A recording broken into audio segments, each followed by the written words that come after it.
So simultaneous to the checkpoint blockades in the morning, we're also doing a series of clusterfuck blockades where we're going to try to blockade all the major ingress points into the city. Generally speaking, Nazis will only actually attack people if they strongly outnumber them, because Nazis are essentially cowards. But yeah, throat punching is probably a good thing. I mean, we have a plan for how to shut down a metro. It takes 15 seconds, and everyone can leave, because literally, it can't go anywhere at that point. It's anchored, right? And you can use a really thin chain, you can use heavy chain, a really thin chain, that would require like a bolt cutter to undo. Basically, it would shut down that line. That was undercover sound about hooking chains up to disrupt and stop Washington's metro rail line. This is part 2 of our undercover investigation into the dark, seedy underworld of Disrupt J20, a group that says openly they want to shut down the inauguration, going well beyond peaceful civil disobedience. Please lock the doors. Please lock the doors. Lock him, lock him, lock him. Don't let them in. Hey, I just want to say one thing to the person on the phone. Can you please move Bob on Kramer my way? sends his regards. The next 4 years, we are going to fight Trump and everything he stands for with no quarter asked, no quarter given, no mercy of any kind. Throw them all under the bus. I mean, just fuck it up. I like the idea of the goal being that they have to pull the inauguration inside. Be prepared to help make the inauguration a giant clusterfuck. Our investigation into the Trump inauguration protests took us to dozens and dozens of meetings from coast to coast over the course of a few months. Groups like Socialist Alternative, League of Conservation Voters, Workers' World Party, Smash Racism DC, Anti-Fascist Coalition, all these groups operating under the umbrella of Disrupt J20, some planning peaceful activities, some planning violent and illegal criminal activities. A significant number of us, up to a dozen that we've talked to so far at least, expressed interest in arrestable action, civil disobedience. But the agreement that we left Sunday on was we're not going to do that unless, as you pointed out, it's actually effective. We're not just looking to get a notch to say we got arrested. We want to do it so we can have an impact. It was at one of these meetings that we met Legbook Carafor, a Disrupt J20 organizer. So simultaneous to the checkpoint blockades in the morning, we're also doing a series of clusterfuck blockades where we're going to try to blockade all the major ingress points into the city, which include shutting down major bridges and highway access points, as well as shutting down metro rail. So to do that, we're going to try to break into several teams, kind of like the checkpoints.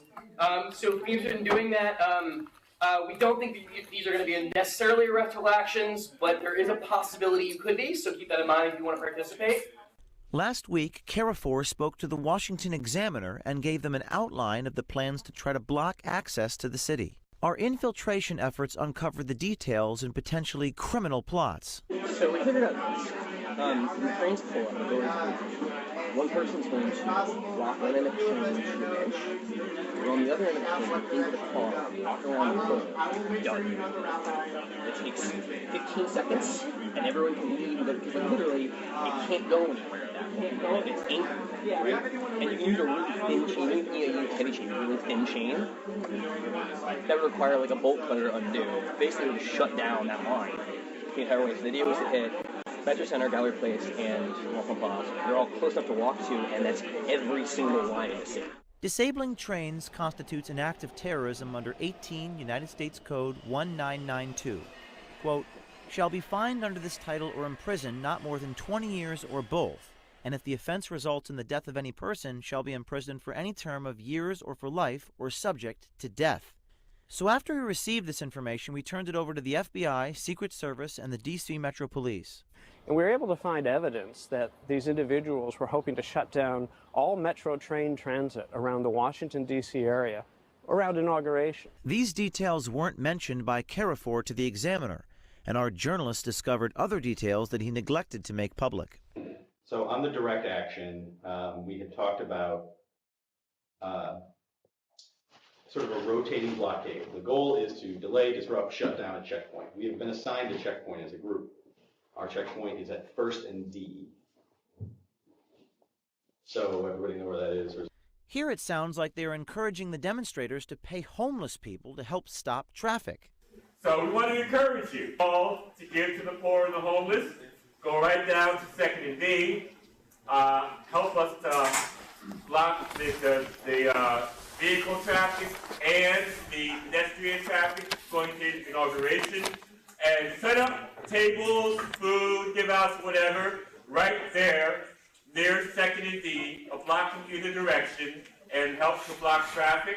Our journalist also infiltrated several groups operating under the main umbrella of Disrupt J20, like the Industrial Workers of the World, a quasi-socialist group, the Metropolitan Anarchist Coordinating Council, and Refuse Fascism. Our goal is to continue to help shut down the city and make inauguration a giant clusterfuck that day. So be prepared to help make the inauguration a giant clusterfuck. So we're not going to publicly announce the route, but we are planning a route that will help us jam up the works of this city. Lots of marching against traffic on one-way streets, stuff like that. Are you with Matt? I guess, yeah. I mean, I've been just helping. So I helping coordinate the thing tomorrow, and then also the rides down to DC. So I guess I've just been doing stuff around J20. Yeah. Okay. So yeah. Well, so essentially what I mentioned was the call in DC was that there's a bridge near this I guess park or something where people do yoga training usually in the mornings, and so the idea would be that maybe a couple of autonomous affinity groups are out there pretending to do yoga or just coordinated in some way. Someone pretends to do yoga. I know that's part of the way that they've imagined it. And eventually the groups converge on the bridge, take the bridge, and then begin to lead a march toward the center of the town. So that's essential. I don't know what bridge, I don't know what part of the city. I can call my comrade right now and ask him more detail. They're going to get bigger in size, and they're going to get more and more disruptive. Oh, okay. Yeah, and the idea being you start with a few hundred, then you get a few thousand, then you get so many they spill into the streets, then, it's then they're disrupting business as usual, then everybody goes, wow, that's what's happening, I gotta be there too, millions, you know what I mean? Literally, it snowballs, okay?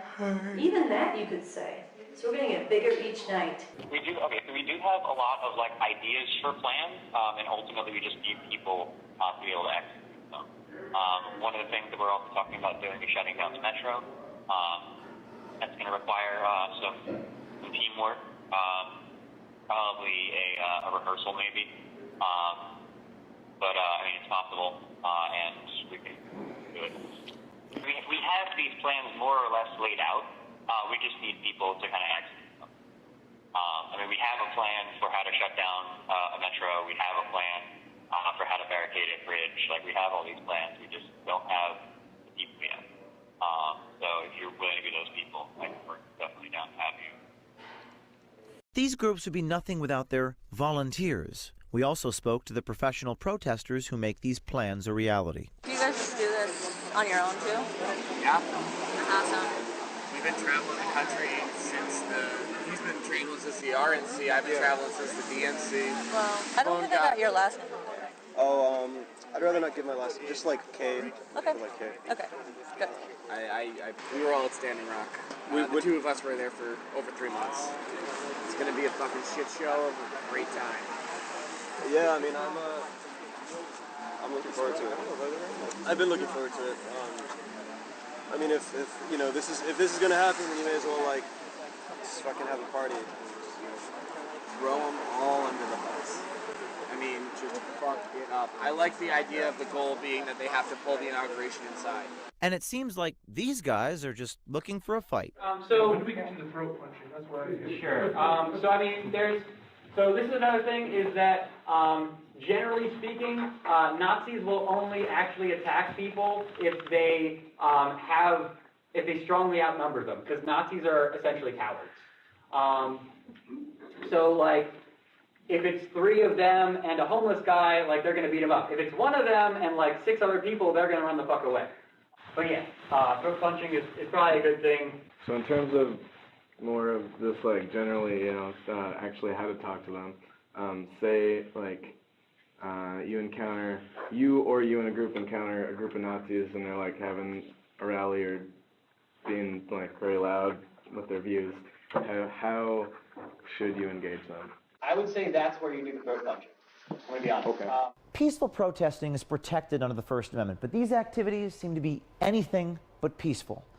After we released our first investigation, Disrupt J20 put out a press release saying that they were just playing along and counter-stinging us.